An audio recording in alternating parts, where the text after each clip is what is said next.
Okay, continuing on with what I'll probably label the never-ending video. When I left off a couple weeks ago, we had done the vacuum wiring for the reserve ball, the vacuum valve, and the inline check valve. We started to put the intake on, and then I realized that I had misplaced all the intake bolts. So I subsequently went and ordered a fresh set from an online vendor, and they promptly took 3 weeks to get them to me when they indicated they were in stock and would ship out the next day. When I got the bolts, 2 of them had damaged threads. Big fight. Not here to talk about that. Everybody has had problems with online retailers, and I'm no different. I had problems. So what we're going to do now is we're going to put both halves of the intake on the top of the engine. I had already installed the fuel rail on the intake assembly and realized that it would not sit down on there as one assembly, that the installation process would be much easier doing one half at a time, the fuel rail, and then of course the crossover tubes with the throttle body. So being that I'm already right here, I'm just going to simply remove the fuel rail, set it aside, work on one side of the intake manifold, then the other, then install the fuel rail, and then we'll get into the boots and what's required here on the conversion from the 2.5 to the 2.7. So to get that started, I'm going to have to remove the two 10mm hold down. Oh, one other thing. When we were doing the vacuum wiring, I alluded to the fact that one of the boots would have a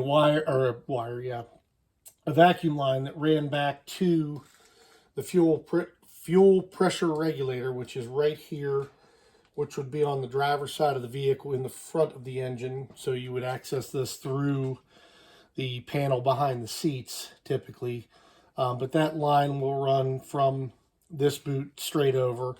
The vacuum source for the rest of it will come from a boot on the other side. So we'll get to that when we do the crossover and boot installs. For now, we're just going to be taking the fuel rail off and positioning some things a little differently. Never to disappoint, that bolt that came off the fuel rail fell right in behind a cavern that is located behind the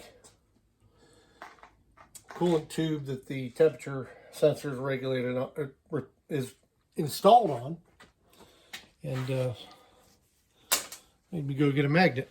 So anyway, we've got the fuel rail off now. One thing we're running into trouble with that is different between the two engines is obviously this is a throttle body from a 2.5. The engine is a 2.7. And also we're switching from an automatic to a manual transmission. So some of the mounting in this area could be a little bit different. So what we simply are going to do for now is, we're going to try to,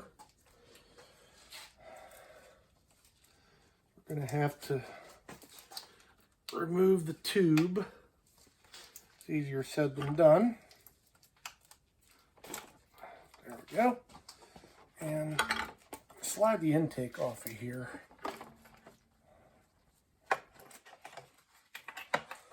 Taking care not to break that tube. They're usually pretty brittle. My understanding is they're part of the air oil separator, so they wouldn't take much to break one of those. I think they're about $80 online for a plastic tube, which you don't want to have to do. So let me move you around here, get a better view of what I'm doing.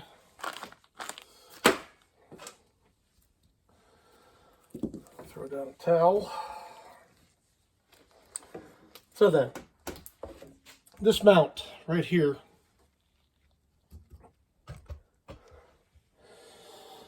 is interfering with the top of the block.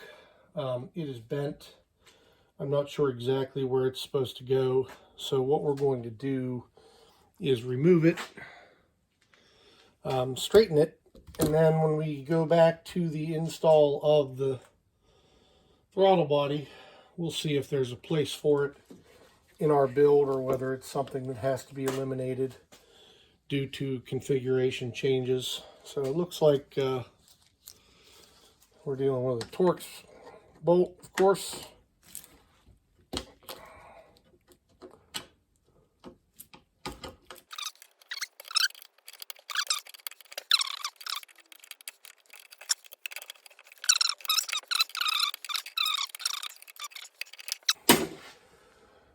There's that.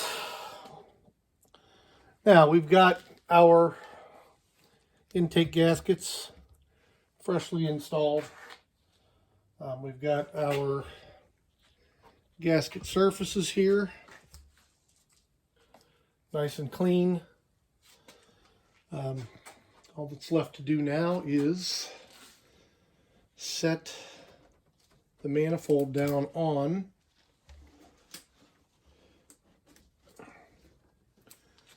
which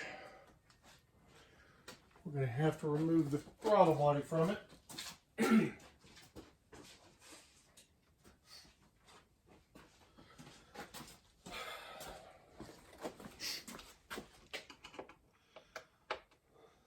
All I'm doing is loosening the inner boot on the throttle body so that I can slide it off and set it aside.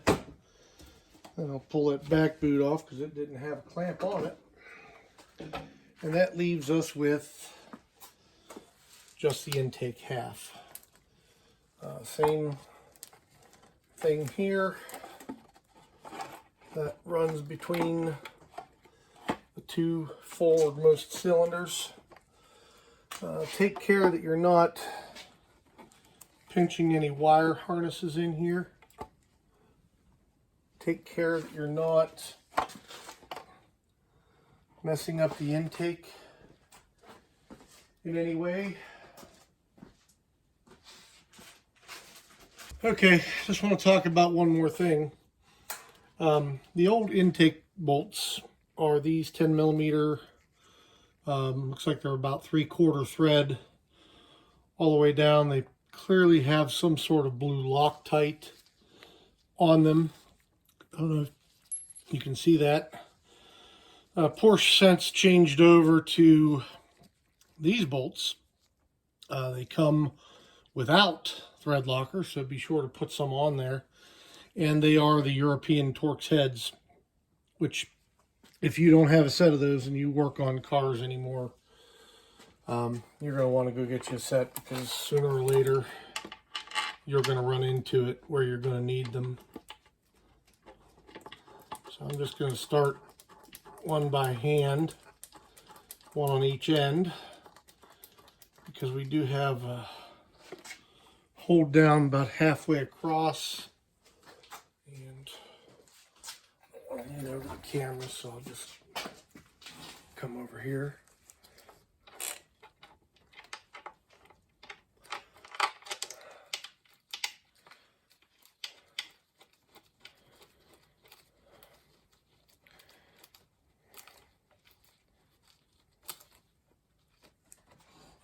Afraid for a minute I wasn't practicing what I was preaching. Didn't think I had my eTorx set here at home, but as it turns out I do have a eTorx set here, which will do good enough. The reason this is a little bit more of a struggle is there's a bracket under here that I'll probably lift you up and show you once I get the bolts situated and started. It's a little bit of a yoga trick getting in there. And access is just through the top here. Alright, for the sake of moving the ball forward, we're going to pretend like I put Loctite on those like I said to do. I will go back remove the bolts one at a time and put some Loctite on them. It's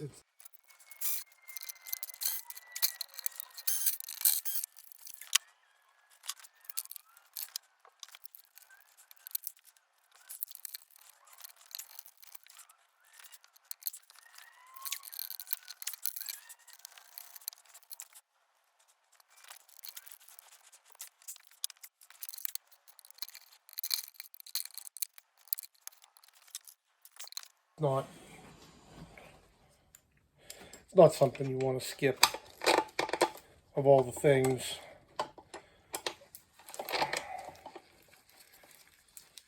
That you could be skipping.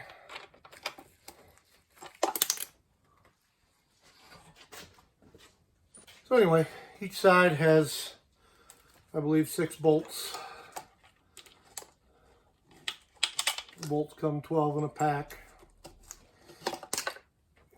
That piece that I just took off there that I will show you here in a minute, I don't believe belongs on this engine. Well, let me take that back. It doesn't belong on a 5-speed. I believe it's for the transmission coolant valve that will open and close when commanded and allow coolant to flow through the transmission cooler.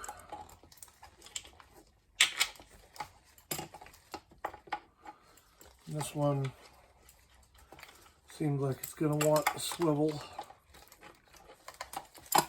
Alright, so I'm just going through here and I'm just going to snug these by hand. And snug might even be an overstatement because the torque spec is not that big, and I'll go over that with you here in just a minute as soon as I complete my go around.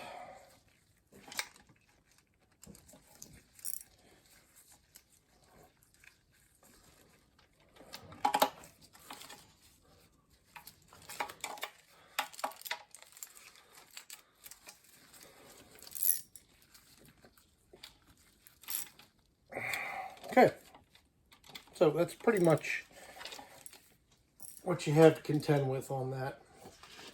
Get off the cradle for a minute and just go over this with you. This is the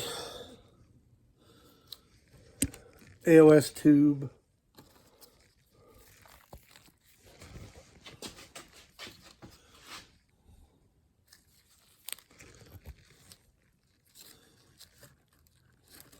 This is the AOS tube that you have to snake through these 2 runners on the intake. It just clicks in. This is the bracket that holds the wiring harness up off the engine, stops it from heating up and melting through. The 2 intake bolts retain that in place. The bolts are the same length as the other ones. And then you have 1, 2, 1, 2, 1, 2 per cylinder, total of 6. And the vacuum switch that I removed is just this right here. And again, it doesn't have a it doesn't have anything on this wiring harness to plug into it, so it's either located on the other side on a 2.5 or it is eliminated because it's the transmission coolant flow switch. So, all right, I'm going to turn the engine around and we'll get on the other side and then we're going to make some connections. Stand by. Okay, we got the driver's side all done. All that's left to do now is the passenger side, which is simply the same thing on a different side.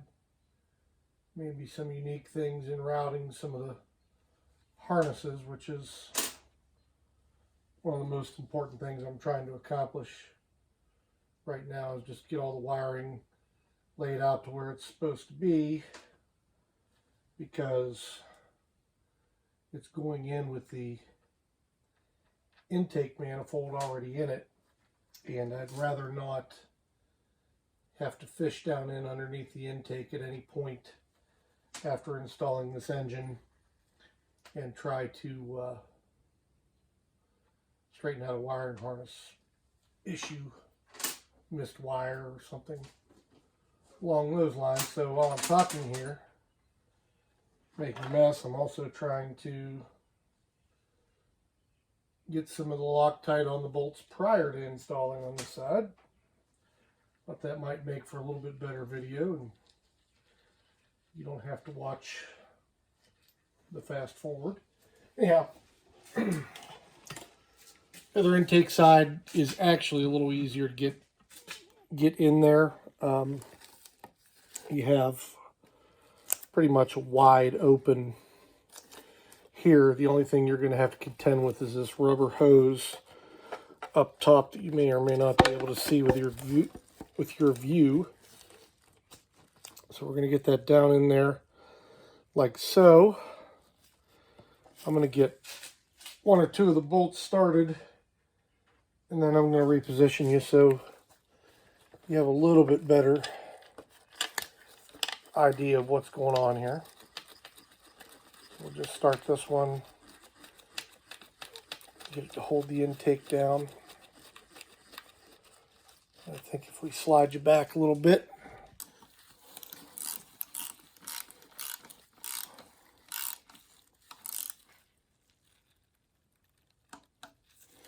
this 1/4-inch torque wrench, really difficult to use in a loud shop, in that it really is hard to hear when it clicks.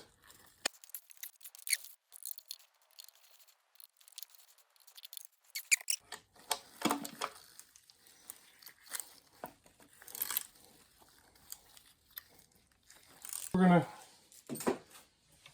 give up on that, find out what size we've got there in a 12-point, and hope for the best there.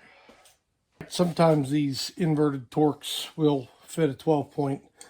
Happens to be the case that this will. So this happens to be an 18 millimeter. I'm just going to try to get an idea of how tight 88 inch-pounds is and go with that.